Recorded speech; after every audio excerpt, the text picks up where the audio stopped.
Assalamualaikum warahmatullahi wabarakatuh. Nama saya Dewi Amarwati dari kelas KL Universitas Muhammadiyah Tangerang. Di video kali ini saya akan mereview analisis dari SWOT, yaitu Strength, Weakness, Opportunity, dan Threatness. Di video kali ini saya akan membahas 4 pembahasan, yaitu yang pertama, apa itu unsur SWOT, yang kedua, unsur-unsur analisis SWOT, yang ketiga, langkah-langkah dalam menyusun strategi berdasarkan analisis SWOT, dan yang keempat adalah contoh SWOT. Apa itu analisis SWOT? SWOT adalah singkatan dari Strength, kekuatan, Weakness, kelemahan, Opportunity, peluang, dan Threats, ancaman. Analisis SWOT adalah metode analisis perencanaan strategis yang digunakan untuk memonitor dan mengevaluasi lingkungan perusahaan, baik lingkungan eksternal dan internal untuk suatu tujuan bisnis tertentu. Pembahasan yang kedua adalah unsur-unsur analisis SWOT. Yang pertama adalah kekuatan Strength, analisis terhadap unsur kekuatan yang dimiliki oleh perusahaan. Misalnya saja menganalisis tentang kelebihan apa saja yang dimiliki perusahaan seperti dari segi teknologi, kualitas, hasil produksi, lokasi strategis, atau unsur kekuatan lainnya yang lebih menekankan pada keunggulan perusahaan. Yang kedua adalah kelemahan Weakness. Untuk mengetahui kelemahan perusahaan, bisa dengan melakukan perbandingan dengan pesaing seperti apa yang dimiliki perusahaan lain namun tidak dimiliki oleh perusahaan Anda. Jika ingin membuat daftar kelemahan perusahaan secara objektif, bisa dengan testimoni konsumen yang umumnya lebih mengetahui apa yang kurang dari sebuah perusahaan. Dan yang ketiga adalah peluang Opportunity. Opportunity adalah peluang yang bisa diraih setelah menganalisis posisi perusahaan melalui dua faktor internal di atas, yaitu weakness dan strength. Peluang juga bisa ditentukan melalui perhitungan budget yang akan perusahaan keluarkan untuk melakukan promosi atau iklan tertentu. Dan yang keempat adalah ancaman threats. Threats atau ancaman dalam metode SWOT mengarah kepada masa depan suatu bisnis berdasarkan keputusan yang diambil saat ini. Siapa yang harus melakukan analisis SWOT?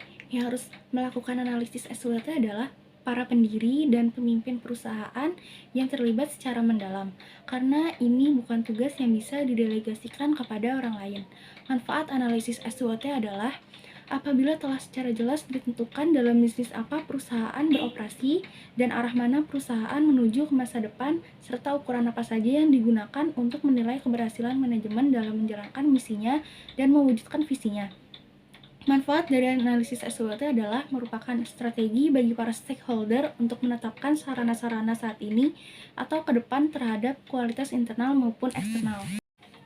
Pembahasan yang ketiga adalah langkah-langkah menyusun strategi bisnis berdasarkan analisis SWOT. Ada 4 step, yaitu step yang pertama adalah menentukan target utama usaha Anda. Tentukan target utama perusahaan sebagai langkah awal. Buatlah target serealistis mungkin, tapi cukup tinggi untuk menghadapi kompetisi di daerah tempat usaha pilihan Anda. Step yang kedua adalah deskripsikan kondisi internal perusahaan dengan analisis SWOT. Ada 2 komponen SWOT yang dapat menggambarkan kondisi internal perusahaan, yaitu strength dan weakness.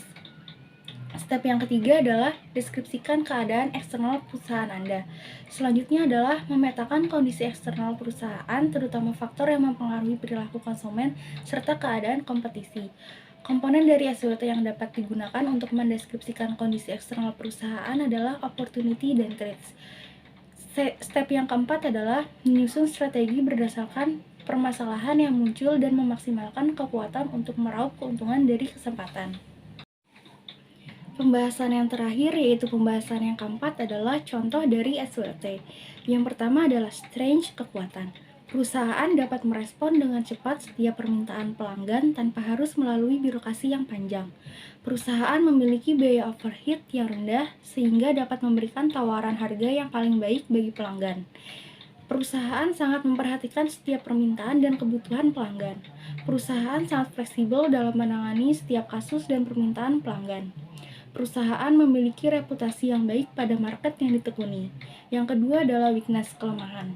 Staf masih memiliki kemampuan yang rendah di bidang-bidang tertentu. Perusahaan memiliki keterbatasan dalam permodalan. Cash flow kadang-kadang tidak lancar. Lokasi kantor letaknya di tempat yang kurang strategis. Yang ketiga adalah opportunities, peluang. Sektor yang ditekuni sedang mengalami kenaikan, pemerintah sangat mendukung perusahaan lokal seperti bisnis yang sedang dilakukan. Belum ada persaingan yang ketat dalam sektor yang ditekuni.